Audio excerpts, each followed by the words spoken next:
আৰু এটা গুৰুত্বপূৰ্ণ কথা আমি ঘোষণা কৰিছিলো যে আমি 1 লাখ নিবনুৱাক অহা 1 বছৰৰ ভিতৰত চাকৰি দিম।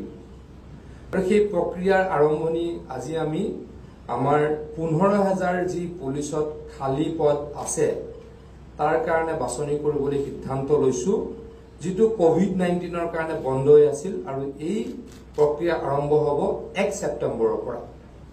আজি অসমৰ নিবনুৱা সকলৰ কাৰণে এটা ভাল খবৰ যে 1 ছেপ্টেম্বৰৰ পৰা 15,000 পুলিচৰ যি চাকৰি খালী হৈ আছে, পদ খালী হৈ আছে, তাক ফিল্ড আপ কৰিবলৈ আমি প্ৰচেছ আৰম্ভ কৰিম।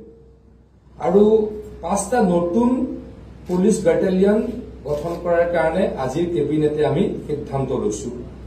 আৰু যাৰ ফলত 6,270 জন ব্যক্তি এই পুলিচ বেটেলিয়নৰ আণ্ডাৰত চাকৰি পাব আৰু অসমৰ নিৰাপত্তা ব্যৱস্থা বা অসমৰ পুলিচিং ব্যৱস্থাটো শক্তিশালী হ'ব। আকৌ কৈছো 5টা নতুন বেটেলিয়ন হ'ব আৰু তাত 6,270 জন যুৱকে বা যুৱতীয়ে চাকৰি পাব আৰু অসমৰ পুলিচ ব্যৱস্থাটোক অতি শক্তিশালী কৰাত ই সহায়ক হ'ব।